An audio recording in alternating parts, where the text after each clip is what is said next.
नमस्कार दोस्तों, मैं शिवम सोंधिया स्वागत करता हूं आपके अपने कोचिंग क्लासेस तथा कोचिंग क्लासेस में।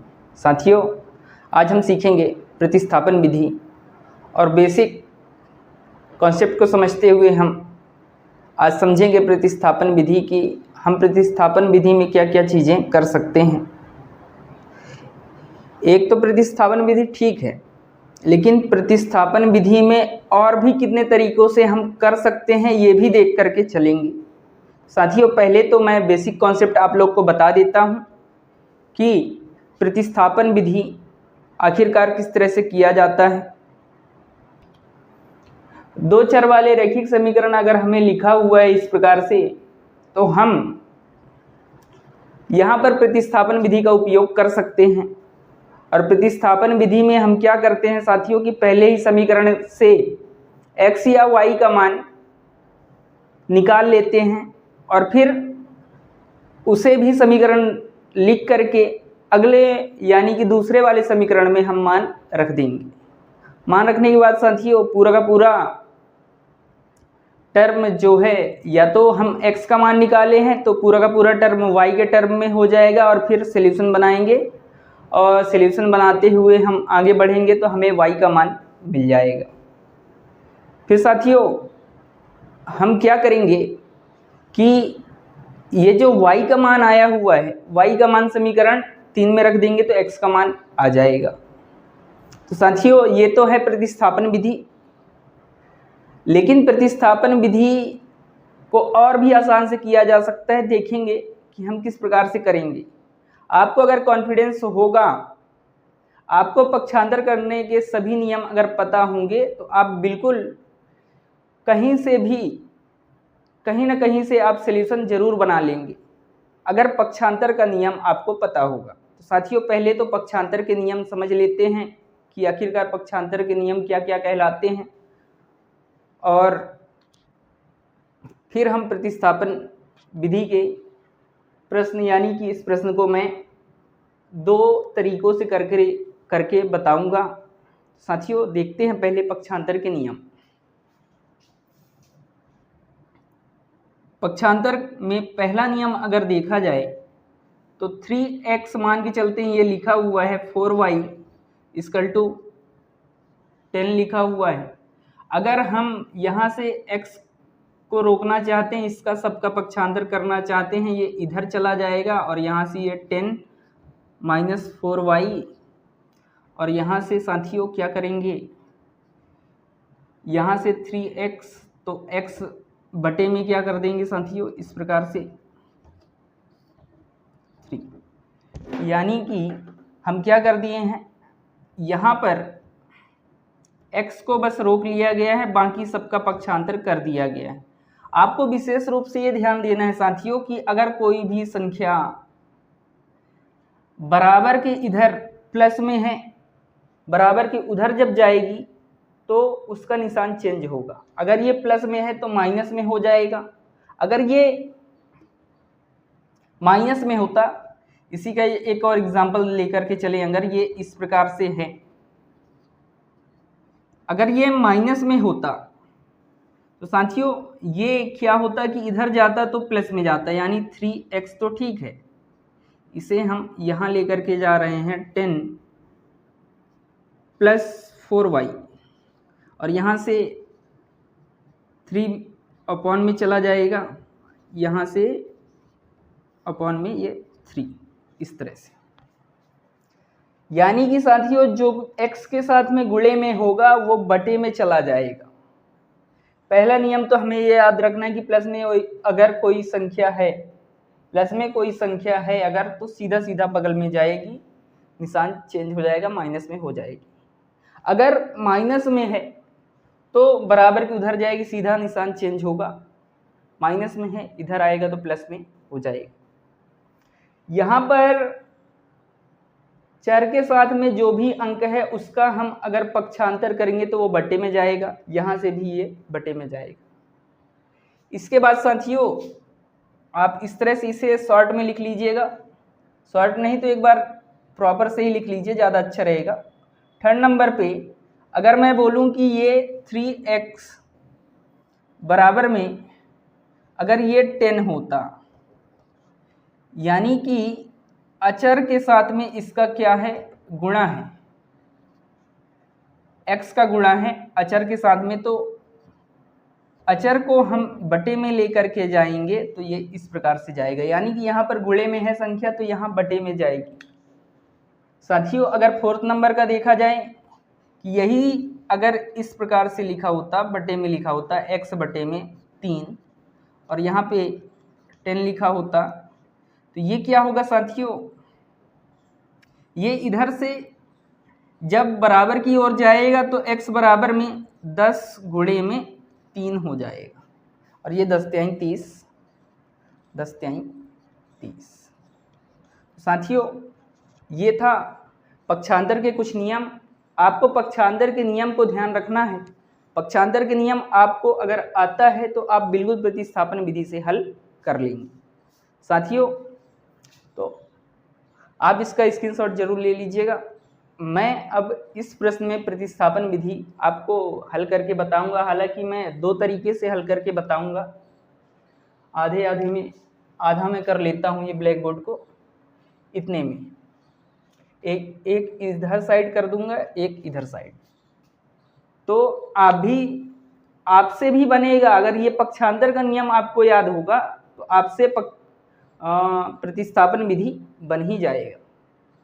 तो साथियों प्रतिस्थापन विधि में साथियों सबसे पहले हमें क्या करना है, पहले समीकरण को 1 और दूसरे समीकरण को समीकरण 2 डाल देंगे इस तरह से। इसके बाद साथियों क्या करेंगे, 1 से समीकरण 1 से समीकरण 1 आपका क्या है, 3x + 4y = 10। यहां से 4y का पक्षांतर करें तो ये क्या हो जाएगा साथियों, 10 - 4y और यहां से 3x। इसके बाद साथियों 3 का पक्षांतर कर देंगे तो 3 चला जाएगा यहाँ पर बटे में। पक्षांतर के नियम को एक बार फिर से अपने माइंड में दोहराएंगे कि क्या किया गया है। यहाँ पर प्लस में है 4y, इधर आया तो माइनस में, और यहाँ से गुणे में है तो ये बटे में आ गया। साथियों इसे हम दे देंगे समीकरण 3। साथियों हमें क्या करना है, समीकरण 1 से x या y का मान, x को रोक करके रखो या फिर y को रोक करके रखो, और सीधा सीधा इस तरह से आप क्या करेंगे कि x का जो भी मान है हम y के टर्म में लिख लेंगे पक्षांतर करके। इसके बाद क्या करेंगे साथियों, इसका मान उठा करके सीधा सीधा हमें समीकरण 2 में रखना है। तो यहाँ से लिखेंगे x का मान, या फिर समीकरण 3 से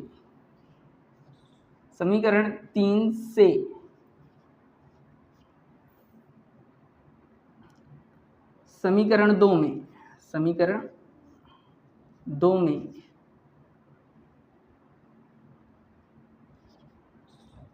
मान रखने पर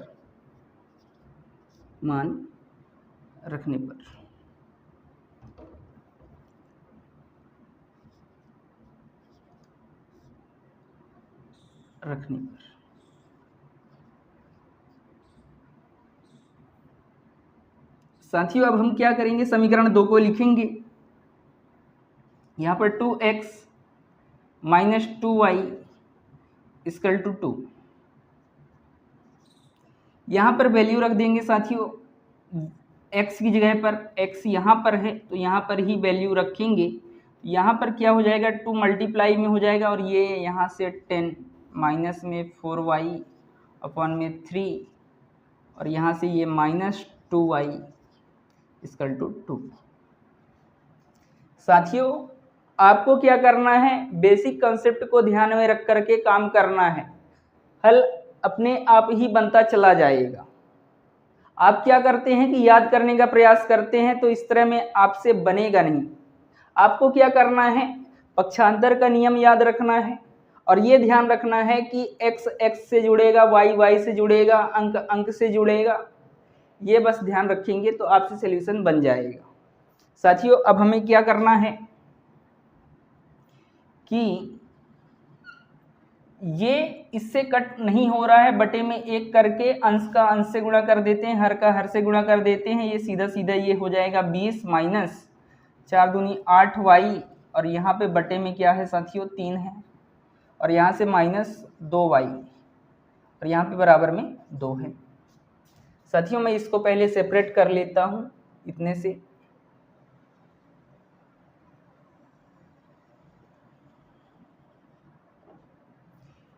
क्या है कि फिर मुझे जगह नहीं मिलेगी, दूसरे तरीके से मैं सॉल्व करके आपको बताऊंगा, तो इसलिए मैंने ये जगह बना ली है।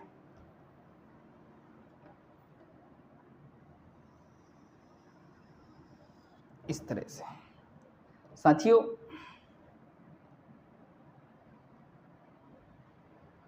अब हम क्या करेंगे कि इसे हल करने के लिए बटे में 1 लिख करके, क्योंकि ये 3 का पक्षांतर हम नहीं कर सकते, 3 का पक्षांतर करने के लिए 3 इसके बटे में तो है, इसके बटे में भी 3 होना चाहिए, तब तो हम कर पाएंगे। इसलिए हम क्या करेंगे कि भिन्नों के जोड़ या घटाने के अनुसार पहले हम इसका गुणा इधर कर देंगे और इस 1 का गुणा इधर कर देंगे, और आपस में गुणा करके 3 क्या हो जाएगा सभी के बटे में आ जाएगा। फिर हम 3 का पक्षांतर करेंगे। इस प्रकार से साथियों देखते हैं कि ये 20 माइनस 8 वाई अपॉन में यहाँ से 3 दूनी 6 वाई, और यहाँ से 3 एकम 3, यानी कि इसका गुणा इधर हुआ तो कोई फर्क नहीं पड़ा, इसका गुणा हुआ तो 3 दूनी 6 और ये 3 एकम 3, और यहाँ पे आ गया 2। इस प्रकार से साथियों अब हम क्या करेंगे कि इस 3 का गुणा इधर कर देंगे तो ये 3 दूनी 6 हो जाएगा, और ये y को y से ही ऐड करना है। 8 6 14, बिल्कुल 14y। आप देखेंगे साथियों कि ये अंक है, ये इससे घटेगा जुड़ेगा नहीं, इसे यहां ले जा करके 6 से घटाएंगे या फिर जोड़ेंगे। तो साथियों अगर मैं 20 का पक्षांतर कर दूं तो क्या हो जाएगा, 20 का पक्षांतर हो जाए तो ये माइनस 14y और बराबर में 6, और यहाँ से माइनस 20, और ये जब माइनस होगा साथियों तो क्या आ जाएगा माइनस 14, और यहाँ से माइनस 14y, माइनस से माइनस कैंसिल, और y इक्वल टू 14 अपॉन में 14, 14/14, और 14 से 14 कैंसिल हुआ तो बचेगा 0 नहीं, 1 बचेगा। भागफल आंसर होता है, ना कि शेषफल। भागफल यानी कि 1, और सीधा सीधा y बराबर क्या आ गया साथियों आपका 1 आंसर आ गया, यानी कि y का मान हमें प्राप्त हो गया। ये समीकरण 4। इसका मान साथियों हम उठा करके सीधा सीधा समीकरण 3 में रखेंगे। तो मैं यहाँ पर लिख देता हूँ, हालांकि यहाँ पर मैं यहाँ पर सॉल्यूशन लिख देता हूँ इसका आगे का, आप थोड़ा सा ध्यान दे दीजिएगा। क्या करते हैं साथियों कि y का मान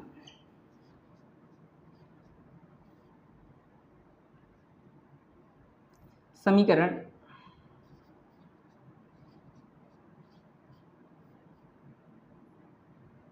3 में रखने पर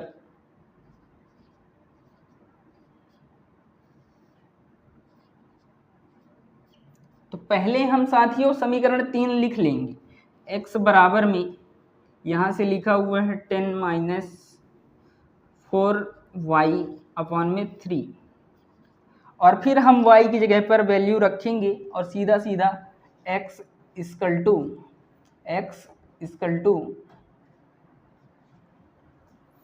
क्या हो जाएगा साथियों, y की जगह पर 1 रख देंगे, यहाँ 1 और बटे में क्या है 2 है, सीधा सीधा ये माइनस होगा, 4 एकम 4 और सीधा सीधा आपका क्या आ जाएगा साथियों। आप चाहो तो यहाँ पर एरो लगा करके यहाँ पर बराबर लगा। आपको विशेष रूप से ध्यान देना है साथियों कि एरो हमें केवल और केवल सजाने के लिए नहीं लिखना है। हर एक चिन्ह का अलग अलग मतलब होता है।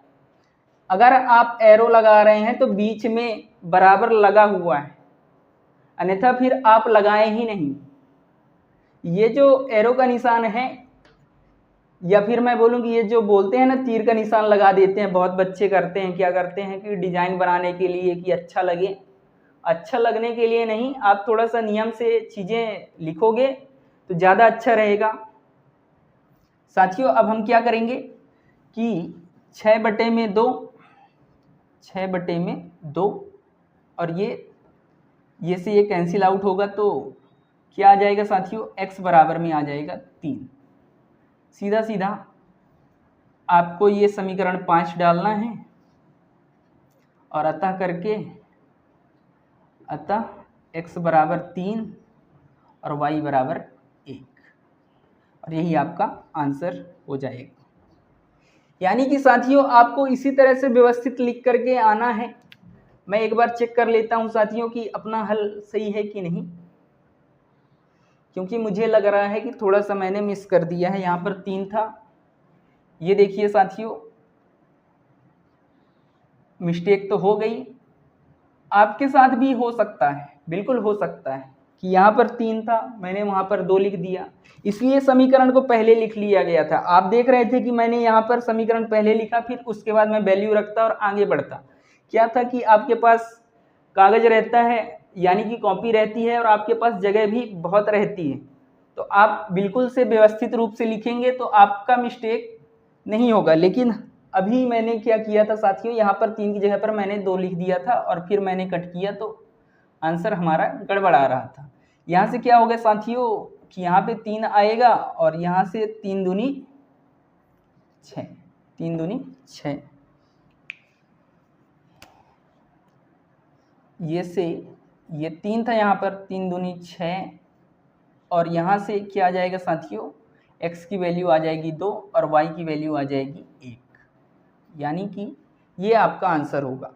साथियों एक बार मैं इसे चेक कर लेता हूं। चेक करने के लिए आपको क्या करना है साथियों, कुछ नहीं, x और y की वैल्यू समीकरण 1 में रख देंगे और देखेंगे कि यहाँ से जो सॉल्यूशन बन रहा है लेफ्ट हैंड साइड और राइट हैंड साइड बराबर है कि नहीं, यानी कि यहाँ पर वैल्यू रखने के बाद 10 आ रहा है कि नहीं।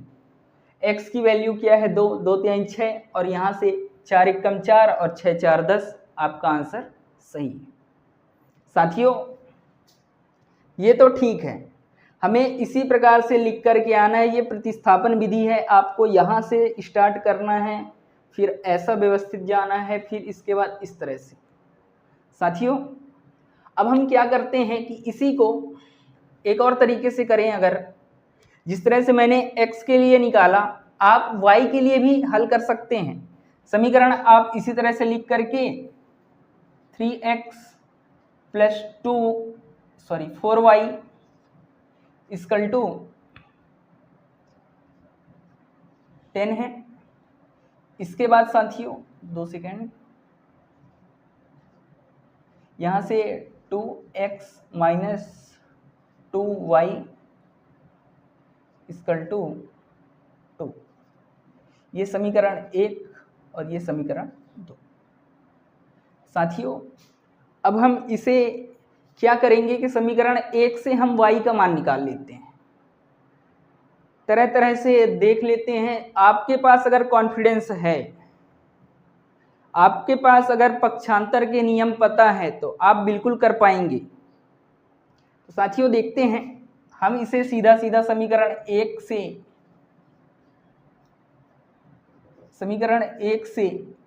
आपको क्या करना है साथियों, पहले समीकरण 1 को लिख लेना है।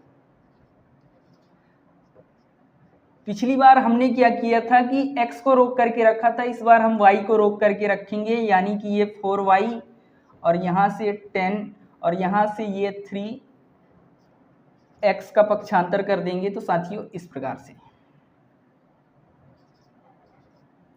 अब 4 का पक्षांतर करेंगे यानी कि बटे में भेज देंगे, सीधा सीधा आपका क्या हो जाएगा -3x बटे में क्या आ जाएगा साथियों 4, और ये समीकरण तीसरा नंबर।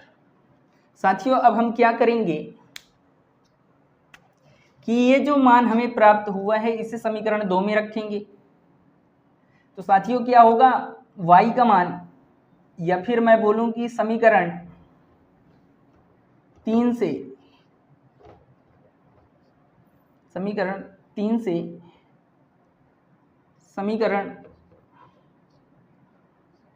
2 में मान रखने पर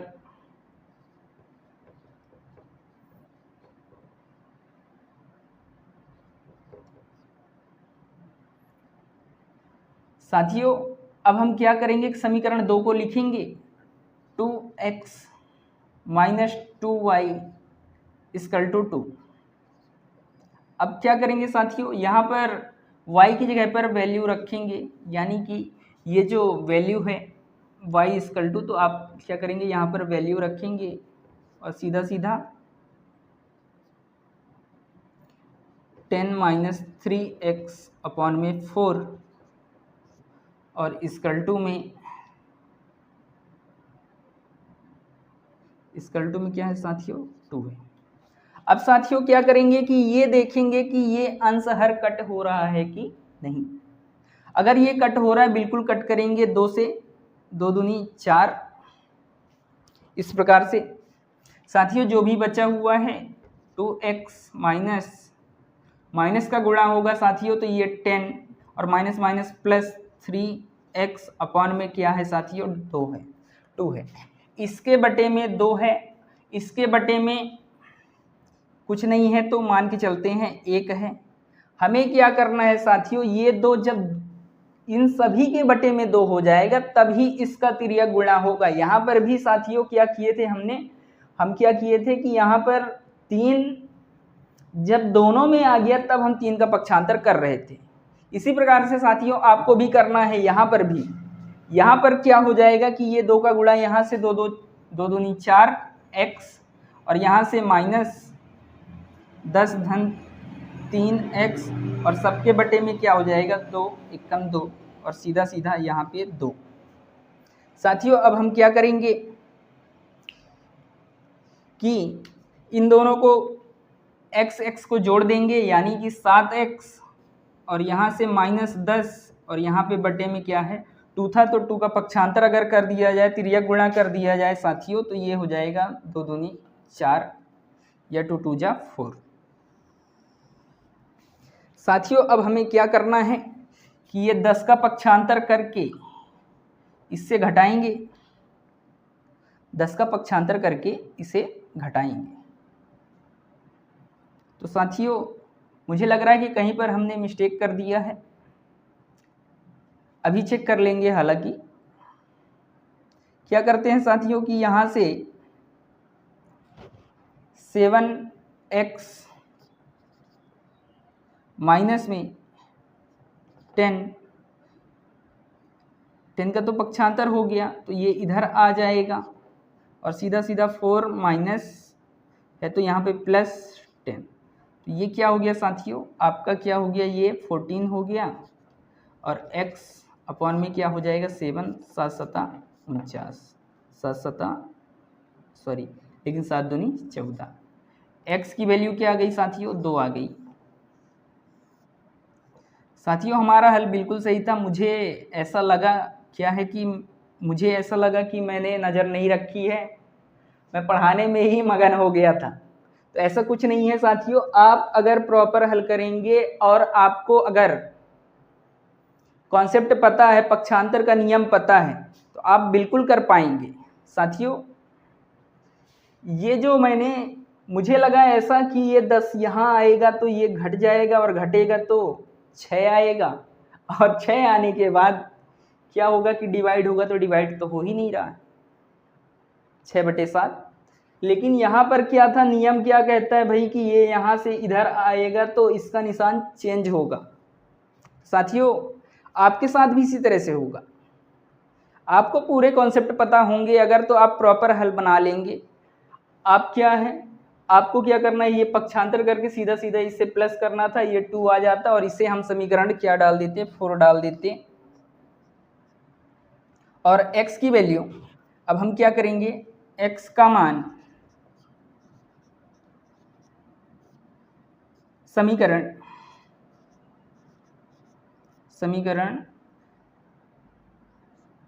3 में रखने पर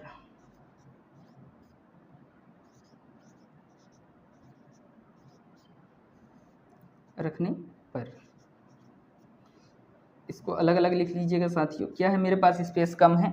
आपको क्या करना है साथियों, यहाँ पर मैं सीधा सीधा वैल्यू रखता हूँ समीकरण 3 को लेकर के साथियों। तो क्या हो जाएगा, यहाँ से y इक्वल टू 10 माइनस में 3x अपॉन में 4, और सीधा सीधा आप क्या करेंगे साथियों, x की जगह पर वैल्यू रख देंगे। x की जगह पर x आपको पता ही है, x की वैल्यू क्या आई है, यहाँ से 2 आई है और यहाँ से 4 आया हुआ है। ये घट जाएगा और ये घट जाएगा, तो यहाँ पे बराबर अगर लगा रहे हैं तो यहाँ पर एरो लगा देंगे और सीधा सीधा ये 8 बचेगा और यहाँ से ये 4। ऐसे कैसे भाई, यहाँ पर 3 और यहाँ से साथियों 2, 3 दूनी 6, 3 दूनी 6। यहाँ से साथियों क्या होगा कि 3 दूनी 6 हो जाएगा, 10 माइनस 6 और यहाँ पे बटे में 4 है, तो यहाँ पर आप एरो लगा दीजिए, यहाँ पर बराबर का निशान, 4 बटे में 4 और 4 से 4 कैंसिल हुआ तो 1 आया। यानी कि y इक्वल टू आपको मिल गया क्या, 1। ये समीकरण आपका पांचवा समीकरण। अब आपको क्या करना है, अतः करके x बराबर में 2 और y बराबर में 1 लिख देना है और यही आपका आंसर हो जाएगा। साथियों अभी आपने देखा था कि मेरे से भी मिस्टेक हो रही थी, ये प्रैक्टिस का नतीजा होगा। आपसे अगर एक बार में हल आता है तो बहुत अच्छी बात है, आपसे पक्षांतर के नियम पता है तो आप बिल्कुल हल कर लेंगे। आपको क्या करना है कि समीकरण 1 से x या y की वैल्यू निकालना है और फिर उसे समीकरण दे करके उसी के आगे वाले समीकरण में आपको वैल्यू रख देना है। उसके बाद आपको हल बनाना है, सीधा सीधा एक वैल्यू हमें मिल जाएगी। फिर हमें क्या करना है, जो भी वैल्यू हमें मिलेगी उसको समीकरण बना करके उसी के आगे वाले समीकरण में हम मान रख देंगे। मान रखने के बाद साथियों आपको दूसरा भी मान मिल जाएगा और अतः करके आप आंसर बोल देंगे, यानी कि x और y की वैल्यू बोल देंगे और यही आपका आंसर हो जाएगा। साथियों आपको क्या करना है कि व्यवस्थित रूप से लिखना है। व्यवस्थित रूप से आप अगर लिख करके आते हैं तो आपको पूरे मार्क्स मिल जाएंगे। आपको पक्षांतर के नियम को ही ध्यान रखना है। पक्षांतर का नियम आपका अगर सही रहा तो आप कहीं भी कुछ भी कर रहे हैं, बिल्कुल कहीं भी मिस्टेक नहीं होगी। आपको थोड़ा सा कॉन्सेप्ट केवल और केवल पक्षांतर का ध्यान रखना पड़ेगा। तो साथियों उम्मीद करता हूं कि आपको ये समझ में आया होगा। आप स्क्रीनशॉट जरूर ले लीजिएगा। पहले तो आपको ये ध्यान रखना है कि ये है, इसका लिखने का क्रम आपको ऐसा लिखना है, फिर ऐसा लिखना है, फिर ऐसा लिखना है।